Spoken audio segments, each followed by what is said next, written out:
தமிழ்நாட்டில் விடுதலை போராட்டம் 1806 வேலூர் கோட்டையில் இந்திய வீரர்கள் அதிகாரிகள் ஒரு எழுச்சியை திட்டமிட்டு நடத்தினர். அதன் தொடர்ச்சியாக தமிழ்நாட்டில் நிறைய சங்கங்கள் உருவாகின. அதை தான் நம்ம இப்போ பார்க்க போகிறோம். வணிகர்கள் அதான் சித்திரவதை ஆணையம். இது என்னன்னா அதிகமாக வரி வசூல் செய்கிறவங்களெல்லாம் தடை செய்யணும். சித்திரவதை ஆணையம் வரி வசூல் செய்யறதுக்கு நியாயப்படுத்திய சித்திரவதை சட்டத்தை ஒழிக்குது. 1862 கட்டாயம் இந்த வரி வசூல் செஞ்சாங்க, சித்திரவதை பண்ணி கட்டாயம் வரி வசூல் சித்திரவதை சட்டத்தை ஒழிக்கிறாங்க. 1862 அப்புறம் இது இல்லாம 10 வருஷம் இருக்குது. அடுத்து என்னன்னா தி இந்து மற்றும் சுதேசம் எப்போ வர இந்து நீதிமன்ற தலைமை நீதிபதியா நீதிபதியா 1877 வருவான். அதுக்கப்புறம் சென்னை மாகாணத்தில் பெரும் பரபரப்பை ஏற்படுத்தியதா இதை நிறைய பேர் விமர்சிப்பாங்க. அந்த விமர்சிக்கிற பத்திரிகை எல்லாமே நடத்தப்படுது. கல்வி கற்ற இளைஞர்கள் உணர்ந்தனாலதான் நம்ம கிட்ட பத்திரிகை வேணும்னு சொல்லி ஜி சுப்பிரமணியம், எம் வீரராகவாச்சாரி 4 பேர் சேர்ந்து 1877 இந்து எனும் கொண்டு வருவாங்க. மிக விரைவில் செய்தி பத்திரிகை தேசிய பிரச்சாரத்திற்கான கருவியானது ஜி சுப்பிரமணியம் 1891 சுதேசமித்திரன் என்ற பெயரில் தமிழ் தேசிய பருவ இதழை தொடங்கினார். 1899 அவ்விதழ் நாளிதழாக மாறியது. ஃபர்ஸ்ட் 91 பருவ இதழ், இப்ப 99 ஃபர்ஸ்ட் தி இந்து தான் வருது 1878. அடுத்து 1891 சுதேசமித்திரன் பருவ இதழா வருது. அவ்விதழ் நாளிதழா 99 மாறுது. தி இந்து, சுதேசமித்திரன் ஆகிய பத்திரிகைகள் தொடங்கப்பட்டது. Indian Patriot, South Indian Mail, Madras Standard, Desabhimani, Vijaya, Suryodayam India போன்ற தொடங்கப்படுவதற்கு ஊக்கமளித்தது. சென்னை மகாஜன சபை தென்னிந்தியாவில் தெளிவான தேசிய நோக்கங்களுடன் துவங்கப்பட்ட தொடக்ககால அமைப்பு சென்னை மகாஜன சபையாகும். முதலாம் தலைமுறையைச் சேர்ந்த தேசியவாதிகளுக்கு இவ்வமைப்பு பயிற்சி களமானது. 1884 May 16 M Veeraraghavachari, P Anangachari, P Rangaiah மற்றும் சிலரால் நிறுவப்பட்ட இவ்வமைப்பின் முதல் தலைவராக பி ரங்கையா பொறுப்பேற்றார். இவருடைய செயலராக பொறுப்பேற்றது அனங்காச்சாரி. செயல்பாடுகளில் பங்காற்றுறாங்க. அதுக்கப்புறம் வேற என்ன வருது, மக்களிடையே பல குடிமை பணிகளுக்கான தேர்வுகள் இங்கிலாந்திலும் இந்தியாவிலும் ஒரே சமயத்தில் நடத்தப்பட வேண்டும்னு இவங்க சொல்லுவாங்க. ஆமா, இந்திய கவுன்சிலர்களை மூடணும், வரிகளை குறைக்கணும், ராணுவ குடிமை அமைப்பின் கோரிக்கைகள். இவ்வமைப்பின் பல கோரிக்கைகள் பின்னர் 1885 உருவாக்கப்பட்ட இந்திய தேசிய காங்கிரஸ் கோரிக்கையாக இருக்கும். அடுத்து தமிழ்நாட்டில் நிறைவாத தலைவர்கள் யார் யார்? V S Srinivasa Sastri, P S Sivaswami, Krishnaswami, P R Venkataramana, T A Natesan, T M Madhava Rao மற்றும் எஸ் சுப்பிரமணியனார் இவங்கெல்லாம் வராங்க. அடுத்து மிதவாத கூட்டம். சென்னை மகாஜன சபை போன்ற மாகாண அமைப்புகள் அகில இந்திய அளவிலான அமைப்புகள் நிறுவப்படுவதற்கு வழிகோலியது. 1814 டிசம்பர்ல தான் பிரம்மஞான சபை வருது. தாதாபாய் நௌரோஜி, கே டி தலாங்கு, பிரம்மஞான சபை கூடியது. தாதாபாய் நௌரோஜி, கே டி தலாங்கு, சுரேந்திரநாத் பானர்ஜி மற்றும் சில முக்கிய தலைவர்களுடன் சென்னையிலிருந்து கூட்டத்தில் கலந்து கொண்டனர். இந்திய தேசிய காங்கிரசின் முதல் கூட்டம் 1885 பம்பாயில தான் நடக்குது. மொத்தம் 72 பேர், அதுல 22 பேர் சென்னை. ஜி சுப்பிரமணியன் தனது எழுத்துக்களின் மூலமாக தேசியத்தை முன்னெடுத்தவர் ஆவார். இந்தியா பொருளாதார ரீதியாக ஆங்கிலேயர்களால் சுரண்டப்படுவதை புரிந்து கொள்ள அவர் செய்த பங்களிப்புகளில் அவர் நௌரோஜி மற்றும் கோகலே ஆகியோருக்கு இணையானார். தாதாபாய் நௌரோஜி அவங்க தானே இதெல்லாம் சொல்லுவாங்க, நம்ம பொருளாதார ரீதியா சுரண்டப்படுறோம்னு. அதே அளவுக்கு சுப்பிரமணியமும் இந்திய தேசிய காங்கிரசின் 2வது மாநாடு 1886 கொல்கத்தாவில் தாதாபாய் நௌரோஜி தலைமையில நடைபெற்றது. 3வது மாநாடு சென்னையில பக்ருதீன் தியாப்ஜி தலைமையில 1887 மக்கீஸ் தோட்டத்துல 607 பேர் கலந்துக்கிறாங்க. 62 பேர் சென்னை மாகாணத்தில் சேர்ந்தவங்க. தமிழ்நாடு அன்றைய சென்னை மாகாணத்தின் ஒரு பகுதியாக இருந்தது. சென்னை மாகாணம் என்பது இன்றைய ஆந்திர பிரதேசத்தின் பெரும்பகுதிகள், கடற்கரை மாவட்டங்கள் மற்றும் ராயலசீமா, கர்நாடகாவையும், பெங்களூர், பெல்லாரி, தெற்கு கனரா, கேரளா, மலபார், ஒடிசா, பஞ்சாப் சில பகுதி இது எல்லாமே சேர்ந்ததுதான் சென்னை மாகாணமா இருந்திருக்கு. அடுத்த சுதேசி இயக்கம் 1905 இந்தியாவின் பல பகுதிகளில் குறிப்பாக வங்காளம், பஞ்சாப் மற்றும் மகாராஷ்டிரா ஆகிய பகுதிகளில் புகழ்பெற்ற தலைவர்கள் தோன்றினர். கல்கத்தா காங்கிரஸில் மேற்கொள்ளப்பட்ட திட்டத்தின்படி சுதேசி நிறுவனங்களை ஊக்குவித்து அந்நிய பண்டங்களை புறக்கணித்த தேசிய கல்வியை முன்னெடுத்த அவர்கள் அறிமுகப்படுத்தினர். தமிழ்நாட்டில் எதிர்வினை இதோட சுதேசி இயக்கத்தோட எதிர்வினை எப்படி இருந்திருக்குன்னா, பாவு சிதம்பரனார், சுப்பிரமணிய பாரதி, சுரேந்திரநாத் ஆரியா ஆகியோர் தமிழ்நாட்டை சேர்ந்த சிறந்த தலைவர்கள். தமிழ்நாட்டின் பல்வேறு பகுதிகளில் ஆயிரக்கணக்கில் பொதுமக்கள் கலந்து கொண்ட பொதுக்கூட்டங்கள் நடத்தப்பட்டன. மக்களை திரட்டுவதற்கு முதன்முதலாக தமிழ் பயன்படுத்தப்பட்டது. நாடு மற்றும் உணர்வுகளை தட்டி எழுப்பியது, உணர்வுகளை தட்டி தேசபக்தி பாடல்கள் மிக முக்கியமானதாகும். சுதேசி கருத்துக்களை பரப்புரை செய்ய பல இதழ்கள் தோன்றின. சுதேசமித்திரன், இந்தியா ஆகிய 2 முக்கிய இதழ்கள் ஆகும்.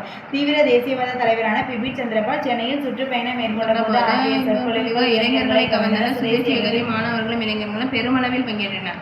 பிபின் சந்திரபால் இந்த சுதேசி இயக்கத்துல பேசினதுதான் இங்க வந்து சென்னையில சுற்றுப்பயணம் மேற்கொண்ட போது ஆர்டிஎஸ்ஆர் பள்ளி எல்லாருக்கும் பிடிச்சிருக்கும்.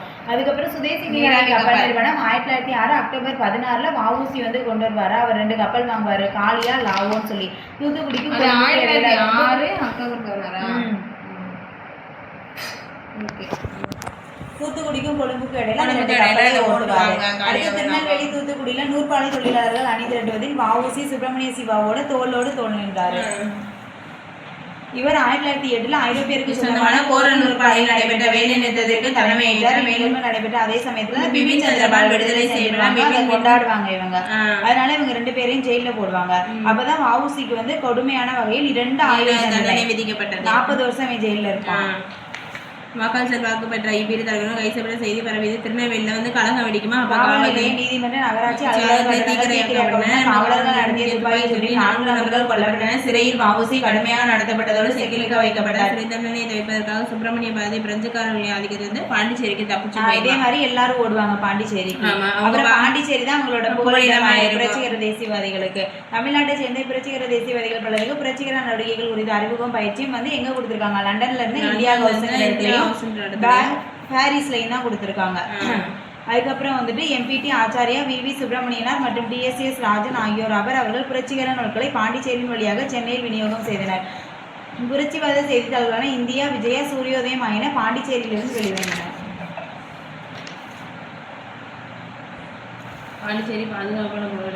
அப்புறம் வந்து அந்த இதெல்லாம் வந்து தடை செஞ்சிருவாங்க. 1910 அரவிந்த கோஷ், வி சுப்பிரமணியனார் ஆகியோரின் வருகைக்கு பின்னர் பாண்டிச்சேரி புரட்சிகர நடவடிக்கைகள் தீவிரமடைந்தன. இத்தகைய நடவடிக்கைகள் முதல் உலகப்போர் வெடிக்கும் என்ற வரை தொடர்ந்தன. அடுத்து ஆஷ் கொலை வரும்ல, 1904 பிரம்மாச்சாரி பாரத மாதா சங்கத்தை வந்து உருவாக்குவான். 1904 நீலகண்ட பிரம்மாச்சாரியும் வேறு சிலரும் சேர்ந்து பாரத மாதா சங்கம் என்னும் ரகசிய அமைப்பு வாஞ்சிநாதன் சேர்ந்துக்குவான். செங்கோட்டையை சேர்ந்த வாஞ்சிநாதன் சேர்ந்துக்கிட்டு 1911 ஜூன் 17 திருநெல்வேலி மாவட்ட சுட்டு கொன்றுவாங்க. அதன் பின்னர் தான் தம்பி தானே சுட்டுக் கொண்டுருவான். அன்னிபெசன்ட் அம்மையாரும் தன்னாட்சியகம் தீவிர தேசியவாதிகளும் புரட்சிகர தேசியவாதிகளும் இரும்புக்கரம் கொண்டு அடக்கப்பட்ட நிலையில் மிதவாத தேசியவாதிகள் சில அரசமைப்பு சீர்திருத்தங்கள் செய்யப்படலாம் என நம்பினர். இந்த மிண்டோ மார்லி சீர்திருத்தங்கள் பொறுப்பாட்சியை வழங்கவில்லை என்றால் அவர்கள் மனச்சோர்வு அடைந்தனர்.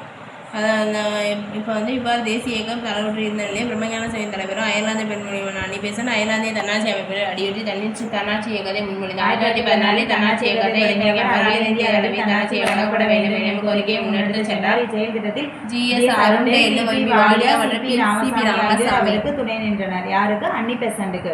அருண்டேலு வாடியா ராமசாமி இவங்க 3 பேரும். இவர் அப்புறம் வந்து அன்னிபெசன்ட் வந்து நியூ இந்தியா காமன்வெல்த் எனும் 2 செய்தித்தாள்களை தொடங்கினா. அதிநவீன வசதிகளுடன் கூடிய ரயிலில் அடிமைகளாக இருப்பதை விட சுதந்திரம் கூடிய மாட்டு வண்டியை சிறந்ததை நோக்குவாங்க. 1910 பத்திரிகை சட்டத்தின்படி அன்னிபெசன்ட் பிணை தொகையாக பெருமளவு பணத்தை விடுதலை பெற இந்தியா எப்படி துயருற்றது, இந்தியா ஒரு தேசம் 2 புத்தகத்தை வந்து எழுதியிருப்பாங்க. அதுக்கப்புறம் வந்து சார்னர் இயக்க குழுக்கள் தொண்டர் குழுக்களாக மாற்றப்பட்டன. அன்னிபெசன்ட்டும் அவருடன் பணியாற்றுவதும் பொது மேடைகளில் பேசுவதும் எந்த ஒரு அரசியல் நடவடிக்கையில் ஈடுபடுவதும் தடை செய்யப்படுகின்றது. தென்னிந்திய நல உரிமை சங்கம் இதுல இந்த இதுல இல்லையா? 1917 நடைபெற்ற காங்கிரஸ் மாநாட்டுக்கு வந்து அன்னிபெசன்ட் தலைவராக இருந்திருப்பாங்க. தன்னாட்சி இயக்கத்தில் உறுப்பினர்களாக இருந்தவங்க தானே அந்த டி வாடியா போன்றோர் தொழிற்சங்கங்களை உருவாக்கி தொழிலாளர் வர்க்கத்தை அணி திரட்டுவதில் முக்கிய பங்காற்றினாங்க. பிபி வாடியா தொழிலாளர்களை விடுதலை போராட்டத்தின் பகுதியாக மாற்றுவதிலும் வெற்றி பெற்றன. இருந்தபோதிலும் காந்தியடிகள் தேசிய தலைவராக எழுச்சி பெற்ற நிலையில் அன்னிபெசன்ட் தன்னாட்சி இயக்கங்கள்லாம் கம்மியாயிரும். காந்தி வந்தோடனே காங்கிரஸிலும் பிராமணர்கள் தான் வந்து அதிகமாக இருந்திருப்பாங்க. அடுத்த தென்னிந்திய நல உரிமை சங்கம் வருமா, அதான் நீதி கட்சி. 1916 நவம்பர் 20 பிராமணர் அல்லாதோர் தங்கள் நலன்களை பாதுகாக்க தங்களை ஒரு அரசமைப்பு அணிதிரட்டி கொண்டு 1912 சென்னை திராவிடர் கழகம் 1912 வரை உருவாக்கப்பட்டது. அதன் செயலராக சி நடேசனார் வந்து செயலூக்கமிக்க வகையில் பங்கேற்றினார். 1912 வந்து சென்னை திராவிடர் கழகம் அதோட செயலர் வந்து சி நடேசனார். 1916 ஜூன்ல மாணவர்களுக்காக திராவிடர் சங்க தங்கும் விடுதியை நிறுவினார். மேலும் இக்கால பகுதியைச் சேர்ந்த 2 முக்கிய பிராமணர் அல்லாதோரின் தலைவர்களான டி.என். நாயர், பி. தியாகராயர் ஆகிய இருவரிடையே நிலவிய கருத்து வேற்றுமையை சரி செய்து இணக்கத்தை ஏற்படுத்தினார். அவங்க வந்து என்னன்னா 1916 November 20 P. Theagarayar, doctor T N. Nair, C Natesanar ஆகிய தலைமையில் சுமார் 30 பிராமணர் அல்லாதவர்கள் சென்னை விக்டோரியா பொது அரங்கில் கூடினாங்க. பிராமணர் நலன்களை மேம்படுத்துவதற்காக தென்னிந்திய நல உரிமை சங்கத்தை வந்து ஏற்படுத்துவாங்க. அதான் சவுத் இந்தியன் லிபரல் ஃபெடரேஷன். அவர்கள் ஆங்கிலத்தில் ஜஸ்டிஸ், தமிழில் திராவிடன், ஆங்கிலத்தில் 1912 சென்னை திராவிடர் கழகம். 1916 அந்த தங்கும் விடுதி வந்து ஜூன்ல 1916 ஜூன் மாசத்துல தங்கும் விடுதி. அதே 16 நவம்பர் 20 தான் வந்து இது நீதி கட்சி வருது. நீதி கட்சி வந்து 1920 நடத்தப்பட்ட தேர்தல்களை காங்கிரஸ் புறக்கணித்தது. 1920 காங்கிரஸ் வந்து தேர்தலில் பங்கேற்கல. அப்போ வந்து சட்டமன்றத்தில் மொத்தம் வந்து 98 இடங்கள்ல 63 இடத்துல வந்து நீதி கட்சி தான் வந்து வெற்றி பெற்றது. 20 நடந்ததுல 98 இடம் மொத்தம், அதில் 63 வெற்றி பெறுவாங்க. அதில் நீதி கட்சியோட அதை வந்து சுப்ராயலு தான் ஃபர்ஸ்ட் முதலாவது முதலமைச்சர் ஆவார். இங்கே இருக்கா, இதில் நிறைய இருக்கா, இதில் இங்கெல்லாம் இருக்கு. நான் அதான் மேட்ரு இருக்கான்னு கேட்குறேன். இதில் என்ன நீதி கட்சிக்கான நோக்கங்களே இதில் ஒன்றும் இல்லை பெருசாக. பிராமணர் அல்லாதவர்களுக்கு இடஒதுக்கீடு, பிரதிநிதி அமைப்புகள் இடஒதுக்கீடு. இவன் வந்து தன்னாட்சி இயக்கத்தை பிராமணர்களின் இயக்கம் என எதிர்த்தது. சென்னை அரசாங்கம் நீதி கட்சியை ஆதரித்தது. 1919 ஆண்டு சட்டம் பிராமணர் அல்லாதவர்களுக்கு தேர்தலில் இடஒதுக்கீடு வழங்கியது. அதான் இரட்டை ஆட்சி வரும்ல, அதுக்கப்புறம் தான் வருவாங்க. 1920 எலெக்ஷன் நடக்கும். 98 63 விண்மணி சுப்பராயலு வருவாரு. 23 திரும்ப எலெக்ஷன் நடக்கும்ல, கனகலரசர் வருவாரு. அதுக்கு பிறகு வந்து 3வது வருவாங்க. அதுல வந்துதான் வந்து சுப்பராயன் வருவாரு. அவர் வந்து அவர் வந்து சுயேட்சை வேட்பாளர். அவங்க வந்து வின் பண்ணுவாங்க, ஆனா வேணான்றவனே சுப்பராயனை போட்டுருவாங்க. அதுக்கப்புறம் இவன் தானே அந்த இதெல்லாம் கொண்டு வருவான். கல்வி நிலையங்கள், வேலை வாய்ப்பு, இடஒதுக்கீடு, பணியாளர் தேர்வுக்குழு நிறுவப்பட்டது. இது பின்னர் பொது பணியாளர் தேர்வாணையமானது. இந்த 24 பணியாளர் தேர்வாணையம் 29 பொது பணியாளர் தேர்வாணையமா மாறும். சரி. அடுத்து ரவுலட் சத்தியாகிரகம் வந்து 1919 மார்ச் 18 மெரினா கடற்கரையில் நடைபெற்ற கூட்டத்தில் தான் காந்தியடிகள் வந்து உரையாற்றுவார். 1919 மார்ச் 18 மெரினா கடற்கரையில் நடைபெற்ற கூட்டத்தில் காந்தியடிகள் உரையாற்றினா 1919 ஏப்ரல் 6 தான் கருப்பு சட்டத்தை, அதான் 6 தான் அழைப்பு விடுப்பார். எதிர்க்கும் நோக்கில் கடையெடுப்பு வேலைநிறுத்தம், அதான் ஒத்துழையாமை இயக்கத்துக்கு அழைப்பு விடுத்தாங்க. அடுத்து வந்து ஜார்ஜ் ஜோசப் இருக்கார்ல, ரோசாப்புத்துறை இவர் தானே. இவர் வந்து கேரளாக்காரரு, செங்கனூர், அதான் வந்து ஆலப்புழா டிஸ்ட்ரிக்ட். அங்கே பிறந்தாலும் இவர் வந்து மதுரையில் தான் வந்து வக்கீலாக இருந்திருப்பார். கேரளாவில் வைக்கம் சத்தியாகிரகத்தை நடத்தியிருப்பார். தமிழ்நாட்டில் குற்றப்பரம்பரை சமூகங்களின் பாதுகாவலராக விளங்கினார். ரோசாப்புத்துறைன்னு இவர் வந்து சொல்கிறாங்க. 1918 அந்த மதுரை தொழிலாளர் சங்கம்ங்கிற அமைப்பை வந்து ஏற்படுத்தியிருப்பார். ஹார்வி மில் தொழிலாளர்களுக்கு உதவினார். இச்சங்கத்தின் தொடக்க கால போராட்டங்கள் நூற்பாலை தொழிலாளர்களுக்கு ஊதிய உயர்வையும் வேலை நேர குறைப்பையும் பெற்றிருந்தன. அப்போ வந்து அடுத்து வந்து ராஜாஜி, கஸ்தூரி ரங்கர், சத்யமூர்த்தி, ஜார்ஜ் ஜோசப் ஆகியோர் கூட்டத்தில் உரை நிகழ்த்தினர். தொழிலாளர்களுக்கென தனியாக நடத்தப்பட்ட கூட்டம் ஒன்றில் வி கல்யாண சுந்தரம், பி வாடியா, வஉசி ஆகியோர் உரையாற்றினர். தொழிலாளர்கள், மாணவர்களும், பெண்களும் பெருவாரியான எண்ணிக்கையில் பங்கேற்றது மிக முக்கிய அம்சம். அடுத்து வந்து கிலாபத் இயக்கம். 1920 ஏப்ரல் 17 தான் கிலாபத் இயக்கம் நடக்கும் தமிழ்நாட்டில். மௌலானா சௌகத் அலி தலைமையேற்ற ஒரு பொதுக்கூட்டத்துடன் கிலாபத் நாள் கடைபிடிக்கப்பட்டது. கிலாபத் நாள்னா 1920 ஏப்ரல் 17. இதே போன்ற ஒரு மாநாடு ஈரோட்டில் நடத்தப்பட்டது. வாணியம்பாடி கிலாபத் எழுச்சி நடவடிக்கைகளின் முக்கிய மையமாக திகழ்ந்தது. தமிழ்நாட்டில் வந்து கிலாபத் இயக்கம் 1920 ஏப்ரல் 17 நடந்துச்சு கிலாபத் நாள். அடுத்து ஒத்துழையாமை இயக்கம். ஒத்துழையாமை இயக்கம்னாலே சி ராஜாஜி, ஈவேரா. தமிழ்நாட்டில் முஸ்லீம் லீக்கின் சென்னை கிளையினரையே யாகூப் ஹசனோட ராஜாஜி வந்து நெருக்கமாக செயல்பட்டார். இதன் காரணமாக தான் தமிழ்நாட்டில் ஒத்துழையாமை இயக்கத்தின் போது அனைவரும் இணைந்து செயல்பட்டனர். அந்த ராஜாஜியோட ஃப்ரெண்டாக வந்து அந்த யாகூப் ஹசன் வந்து இருப்பார், முஸ்லீம் லீக்கோட தலைவர். அதனால வந்து இவங்க 2 பேரும் ஃப்ரெண்டாக இருக்கனால தான் வந்து ஒத்துழையாமை இயக்கம் வந்து இவங்க எல்லாரும் சேர்ந்து நடத்துவாங்க. அடுத்து வந்து வரிகுடா இயக்கம். தஞ்சாவூரில் வரிகுடா இயக்கம். தமிழ்நாட்டில் வந்து தஞ்சாவூரில் தான் வரிகுடா இயக்கம் வந்து நடக்கும். தமிழ்நாட்டில் நடைபெற்ற ஒத்துழையாமை இயக்கத்தின் முக்கிய அம்சமாக தெரிஞ்சதுன்னா கள்ளுக்கடைக்கு எதிரான போராட்டம் தான். அப்போ வந்து 1921 நவம்பரில் சட்டமரபு இயக்கத்தை தொடங்குவதென முடிவு செய்யப்பட்டது.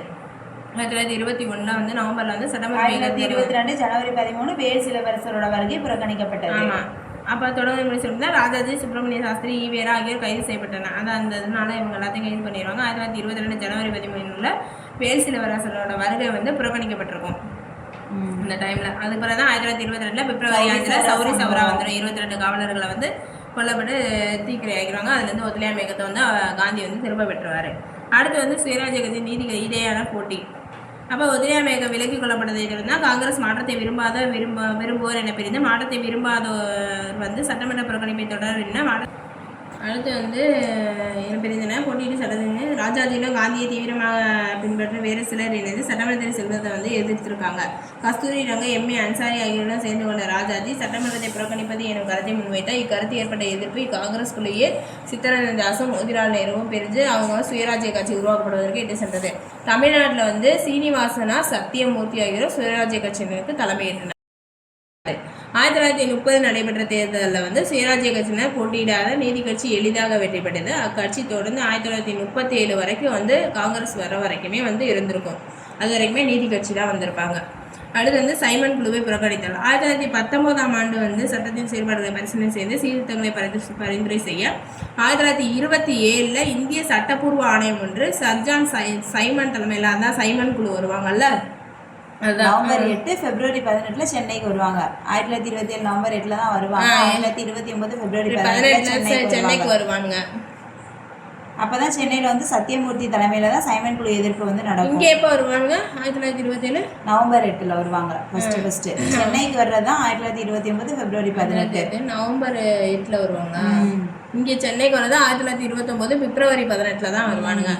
அப்போ வந்து அதான் இங்கே வர இடத்துலலாம் கருப்பு கொடி காட்டி சைமனை திரும்பிப்போன்னு சொல்லுவாங்க. அந்த சென்னையில் வந்து சத்தியமூர்த்தி தலைமையில் தான் அந்த சைமன் குழு எதிர்ப்பு வந்து நடக்கும். இதில் வந்து இங்கே சுயராஜ்ய கட்சியை தமிழ்நாட்டில் ஆதரிச்சவங்க சீனிவாசனாரும் சத்தியமூர்த்தியும், சைமன் குழுவுக்கு தலைமையேற்றவர் சத்தியமூர்த்தி. அடுத்து வந்து சட்டமறுப்பு இயக்கம் பூர்ண சுயராஜ்யத்தை நோக்கி 1927 வந்து இந்திய தேசிய காங்கிரஸின் சென்னை மாநாடு முழுமையான சுதந்திரமே தனது இலக்கு என அறிவித்தது. அதான் சொல்லியிருப்பாங்களா 29 லாகூரில் நடந்த அந்த காங்கிரஸ் மாநாட்டில் தான் வந்து பூரண சுயராஜ்யம் என்பதை இலக்கு என தீர்மானம் நிறைவேற்றப்பட்டது. மேலும் 1930 ஜனவரி 26 ராவி நதிக்கரையில் போய் ஜவஹர்லால் நேரு தானே கொடி ஏற்றுவார். சுதந்திரத்தை அறிவிக்கும் விதமாக ஜவஹர்லால் நேரு தேசிய கொடியை ஏற்றினார். அன்னைக்கு தான் வந்து நம்ம சுதந்திர நாளை இவங்க அது அறிவிச்சிருப்பாங்க. வேதாரண்ய உப்பு சத்தியாகிரகம் காந்தியடிக முன்வைத்த அந்த கோரிக்கைகளை வைஸ்ராய் ஏற்றுக்கொள்ளாதது வந்து அவர் சட்டமறுப்பு இயக்கத்தில் தொடங்கினார். ராஜாஜி உப்பு சத்தியாகிரக முறையை ஏற்பாடு செய்து தலைமையேற்று வேதாரண்யம் நோக்கி அணிவகுத்து சென்றார். தாங்களாக வந்து 13 ஏப்ரல் 28 வரைக்கும் இது ஏப்ரல் 13. அப்பதான் அந்த கத்தியின்றி ரத்தமின்றி அந்த பாட்டு நாமக்கல் கவிஞர் 12 தொண்டர்கள் உப்பு சட்டத்தை மீறி உப்பை அள்ளினர். ராஜாஜி கைது செய்யப்பட்டார். TSS ராஜன், திருமதி ருக்மணி லட்சுமிபதி, சர்தார் வேதரத்தினம், சி சாமிநாதர், சந்தானந்தம் ஆகியோர் வேதாரண்ய உப்பு சத்தியாகிரகத்தில் பங்கேற்ற ஏனைய முக்கிய தலைவர்கள் ஆவர். இதுல ருக்மணி லட்சுமிபதி தான் பெண் வந்து ஃபர்ஸ்ட் உப்பு சட்டத்துக்காக வரி கட்டினவங்க வந்து இந்த ருக்மணி லட்சுமிபதி. அடுத்து வந்து தமிழக மாவட்டங்களில் பரவலான போராட்டங்கள். அந்த டி பிரகாசம், கே நாகேஸ்வர ராவ் ஆகியோர் தலைமையில் சத்தியாகிரகிகள் சென்னைக்கு அருகில் உள்ள உதயவனா என்ற இடத்துல ஒரு முகாம் அமைச்சிருப்பாங்க. யாருன்னா டி பிரகாசம், கே நாகேஸ்வர ராவ்ன்றவர் தலைமையில தான் சத்தியாகிரகி வந்து சென்னைக்கு பக்கத்துல இருக்க உதயவனான்ற இடத்துல ஒரு முகாம் அமைச்சிருப்பாங்க. அவர்கள் காவல்துறையால் கைது செய்யப்பட்டனர். சென்னையில் கடையடைப்பிற்கு வழிகோலியது. 1930 ஏப்ரல் 27 திருவல்லிக்கேணியில காவல்துறையோட மோதல் ஏற்பட்டது. 3 மணி நேரம் நடைபெற்ற இந்த மோதல்ல 3 நபர் உயிரிழந்தனர். ராமேஸ்வரத்தில் உப்பு சத்தியாகிரகம் மேற்கொள்ள முயன்ற தொண்டர்கள் கைது செய்யப்பட்டனர். உவரி, அஞ்சங்கோ, வேப்பலோடை, தூத்துக்குடி மற்றும் கருவேக்குளம் ஆகிய இடங்களில் மேற்கொள்ளப்பட்ட இது போன்ற முயற்சிகள் தடுத்து நிறுத்தப்பட்டன.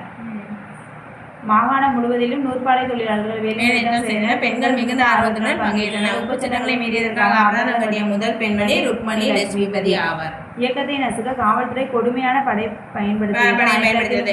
ஜனவரி 26 பரவலாக ஆரியா என அழைக்கப்பட்ட பாசியம் புனித சார்ஜ் கொலை உச்சியில் தேசிய கொடியை இவர் ஒருத்தர் ஏற்றிருப்பார். அந்த ஆரியான்ற ஒருத்தர் வந்து அவர் வந்து பாசியம்னு சொல்லுவாங்க. அவர் தான் வந்து 1932 இவர் போய் வந்து புனித சார்ஜ் கோட்டையில் வந்து நம்ம தேசிய கொடியை ஏற்றுவாங்க. 1932 ஜனவரி 26. அதனால தான் நமக்கு ஜனவரி 24 குடியரசு நாளாக அறிவிச்சுக்குவாங்க. 1932 ஜனவரி 11 வந்து திருப்பூர் குமரனை பற்றி என்ன வரணும்னா 1932 ஜனவரி 11 திருப்பூரில் வந்து கொடிகளை ஏந்தியோன்னா நாட்டுப்பற்று மிகுந்த பாடல்களை பாடி சென்ற ஊர்வலத்தினா காவல்துறையினர் இரக்கமின்றி அடித்து உதைக்கப்பட்டனர். பரவலாக திருப்பூர் குமரன் என்று அழைக்கப்பட்ட அந்த OKSR குமாரசாமி அவரோட பெயர் ஜனவரி 11 இறந்து போயிருவானாவே. ஜனவரி 11 தான் ஆமா அன்னைக்கே செத்துருவான்ல. அது போகும்போது ஜனவரி 11 இவ்வளவுதான் இதுல ஓகே சார் குமாரசாமி தான் தேசிய கொடியை உயர்த்தி பிடித்தவரை. அவரை தான் வந்து திருப்பூர் குமரன் சொல்றோம். அப்படி தவிர விழுந்து இருந்தா ஆகையால் இவர் கொடி காத்த குமரன் என புகழப்படுகிறார். அடுத்து வந்து முதல் காங்கிரஸ் அமைச்சரவை. அப்புறம் 1937 நடந்த அந்த இந்திய அரசாங்க சட்டம் வரும். இந்திய அரசு சட்டம். அதுக்கப்புறம் 37 தான் இவனுங்க தேர்தல்ல வருவாங்க. காங்கிரஸ் வந்தோடனே நீதி கட்சி வந்துரும். ராஜாஜி தான் வந்து சிஎம் அமைச்சரவை. வந்த உடனே சேலத்துல தான் வந்து என்ன பண்ணுவான்னா மதுவிலக்கு அறிமுகம் செய்வான். சேலத்துல முயற்சி முதல் முறையா மதுவிலக்கு அறிமுகம், விற்பனை வரியை அறிமுகப்படுத்துவான். சமூக தளத்தில் ஒடுக்கப்பட்டவர்களுக்கும் கோவில்களை திறந்து வைத்தார். டி பிரகாசம் மேற்கொண்ட முயற்சினால் ஜமீன்தாரர்களின் பகுதிகளைச் சேர்ந்த குத்தகைதாரர்களின் நிலை குறித்து விசாரணை செய்ய விசாரணை குழு ஒன்று அமைக்கப்பட்டது. இருந்த போதிலும் கிராமப்புற கடன் பிரச்சனைகளை தீர்ப்பதற்காக கடன் சமரச வாரியங்கள் அமைக்கப்பட்டதை தவிர வேறு நடவடிக்கைகள் எதுவும் மேற்கொள்ளப்படவில்லை. அவ்வளோதானே செஞ்சாங்க. அதுக்கு பிறகு இந்திய அமைச்சரவை காலதான் செய்யாமல் அந்த ஆங்கில அரசு வந்து 2ஆம் வகுப்புல இது பண்ணனால 39 பதவி விலகிடுவாங்க. அடுத்து ஹரிஜன சேவக் சங்கத்தின் தலைவர் வைத்தியநாதர், செயலர் எல்என் கோபால்சாமி ஆகியோர் 1939 ஜூலை 9 மதுரை மீனாட்சி அம்மன் கோவிலுக்குள் ஹரிஜன மக்களுடன் நுழைய திட்டமிட்டது. மதுரை ஹரிஜன சேவ சங்கம். வைத்தியநாதர், செயலர் எல்என் கோபால்சாமி இவங்க எல்லாரும் சேர்ந்து 1939 ஜூலை 9 மதுரை மீனாட்சி அம்மன் கோயிலுக்குள்ள வந்து நுழைய திட்டம் போடுறாங்க. திட்டம் போட்டு 1939 கோவில் நுழைவு அங்கீகார இழப்பீட்டு சட்டம் இயற்றப்பட்டது. அதாவது 39 ஜூலை 9 எல்என் கோபால்சாமி, செயலர் வந்து வைத்தியநாதர், செயலர் வந்து கோபாலு. அடுத்து வந்து இந்திய எதிர்ப்பு போராட்டம் வந்துருமா? அப்ப வந்து பள்ளிகள்ல இந்தி மொழியை கட்டாயமா கொண்டு வரணும் ராஜாஜி சொல்லுவான். சேலத்துலதான் அந்த மாநாடு நடக்கும். இந்திய எதிர்ப்பு மாநாடு நடராஜன் இவங்க எல்லாம் வந்து இறந்துருவாங்க. சென்னைக்கு ஊர்வலம் நடக்கும். 1200 போராட்டக்காரர்கள் கைது செஞ்சிருவாங்க. பெரியாரையும் இதுல கைது செஞ்சிருவாங்க. அடுத்து வெள்ளையனே வெளியேறு இயக்கம் 1942 ஆகஸ்ட் 7 நடக்கும். அதான் செய்யறது சுத்தமுடி. அந்த டைம் அது நடந்துட்டு இருக்கையில தான் ரயில விட்டு இறங்கினா எல்லாரும் கைது செஞ்சுருவாங்கன்னு தெரிஞ்சோடனே நம்ம காமராஜர் வந்து அரக்கோணத்துல இறங்கிடுவாரு. பம்பாயிலிருந்து ஊர் திரும்பி கொண்டிருந்த காமராஜர் அரக்கோணத்துல இறங்கி விட்டார். அதுதான். அடுத்து வந்து தீராத மக்கள் இயக்கம். பக்கிங்காம் மற்றும் கர்நாடிக் மில், சென்னை துறைமுகம், சென்னை மாநகராட்சி மற்றும் மின்சார ட்ரம் போக்குவரத்து போன்ற இடங்களில் பெருமளவிலான தொழிலாளர்கள் போராட்டங்கள் நடைபெற்றன. பெரும் எண்ணிக்கையில் ஆண்களும் பெண்களும் இந்திய தேசிய ராணுவத்தில் சேர்ந்தன. அந்த ஐஎன்ஏல சேர்ந்திருப்பாங்க. வெளியிலே வெளியேறு இயக்கம் இறக்கப்பட்ட முறை வன்முறை மூலம் ஒடுக்கப்பட்டது. ராயல் இந்திய கப்பற்படை புரட்சியும் இங்கிலாந்தில் புதிதாக ஆட்சி பொறுப்பேற்ற அந்த அட்லியோட தொழிலாளர் கட்சி அரசு தொடங்கிய பேச்சுவார்த்தையும் இந்திய விடுதலைக்கு வழிகோலின. சோகம் யாதனின் நாடு இந்தியா பாகிஸ்தான் என 2ஆக பிரிக்கப்பட்டதுதான்.